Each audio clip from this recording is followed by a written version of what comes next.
मायावती ने अकेले लड़ने का किया फैसला तो गांव वालों ने किया फुल सपोर्ट।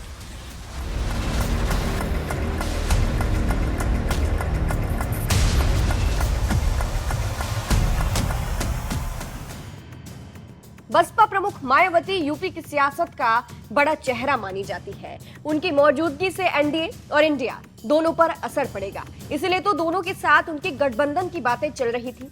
लेकिन अब बसपा प्रमुख मायावती ने क्लियर कर दिया है कि वो अकेले ही चुनाव लड़ेंगी। उन्होंने साफ शब्दों में सभी को गठबंधन को लेकर अफवाह फैलाने से मना किया। अब उनके इस फैसले पर उनके गांव बादलपुर से प्रतिक्रिया सामने आई है। उन्होंने जमकर मायावती का सपोर्ट किया है।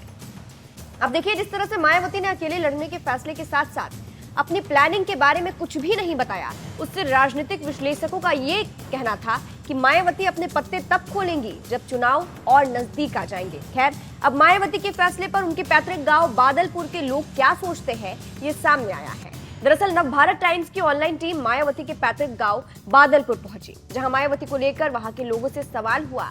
ज्यादातर लोगों ने मायावती का समर्थन ही किया। गांव वालों ने क्या कहा? सबसे पहले तो सवाल हुआ कि मायावती ने जो अकेले लड़ने का फैसला लिया है वो सही है या गलत, जिस पर ज्यादातर गांव के लोगों ने कहा मायावती हमारे गांव की बेटी है, बहन है, वो जो भी फैसला करेंगी हम और हमारा पूरा गांव उनके साथ है। गांव के रहने वाले करतार सिंह नागर ने बताया कि कैसे दलितों का समर्थन मायावती को जरूर मिलेगा। उन्होंने कहा मायावती दलित की एकमात्र बड़ी लीडर है, उनका दलित वोट हमेशा उनके साथ है, चाहे वो अकेले चुनाव लड़े या किसी दल के साथ मिलकर, हमारा वोट केवल और केवल मायावती को ही जाएगा।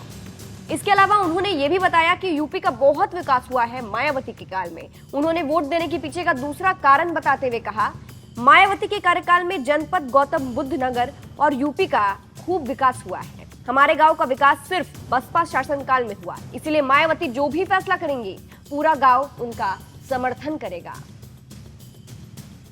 भतीजे आकाश आनंद का किया स्वागत। इसके साथ ही गांव वालों ने यह भी बता दिया कि मायावती के भतीजे आकाश आनंद का भी लोग स्वागत कर रहे हैं। गांव के रहने वाले सोनू नागर और कुछ अन्य लोगों ने कहा कि अब बसपा में मायावती के साथ साथ उनके भाई आनंद कुमार और भतीजे आकाश आनंद भी जुड़ गए हैं। आकाश आनंद एक युवा नेता के तौर पर उभर कर सामने आएंगे और बसपा पार्टी को बतौर युवा नेता नई सोच के तौर पर आगे बढ़ाएंगे। मायावती शासन में बादलपुर बहुत बदला। इसके अलावा मायावती के काल की गांव वालों ने खूब तारीफ की, बताया कि कैसे उनके काल में गांव बादलपुर कितना बदल गया था। सोनू नागर कहते हैं मायावती ने गौतम बुद्ध नगर के लिए बहुत काम किए हैं। उन्होंने गौतम बुद्ध नगर यूनिवर्सिटी, बालिका इंटर कॉलेज, बालक इंटर कॉलेज और महामाया बालिका इंटर कॉलेज का निर्माण करवाया है। कांशीराम अस्पताल बनाया, जिसका नाम अब जिम्स अस्पताल कर दिया गया है। बादलपुर गांव में 2 अस्पताल बनाए गए। आगे उन्होंने बताया कि मायावती शासन में बादलपुर थाना बनाया गया है। लाइट की बात करें तो जब बहन जी की सरकार थी तो 24 घंटे बिजली आती थी, अब 18 घंटे आती है। तो इससे आप समझ सकते हैं कि मायावती का कितना सपोर्ट करते हैं उनके गाँव वाले।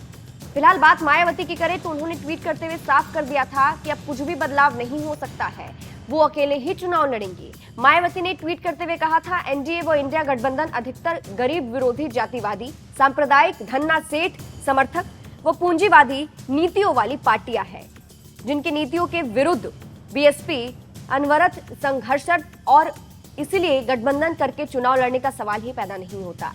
अतः मीडिया से appeal, no fake news please. तो इससे आप समझ सकते हैं कि मायावती का उनके गांव वाले कितना समर्थन करते हैं। खैर, अब ये तो 2024 में ही पता चलेगा कि मायावती जिस तरह से अकेले लड़ने का फैसला उन्होंने किया है उस पर क्या निकलकर सामने आता है। क्या इंडिया और एनडीए की मुश्किलें बढ़ती है या नहीं।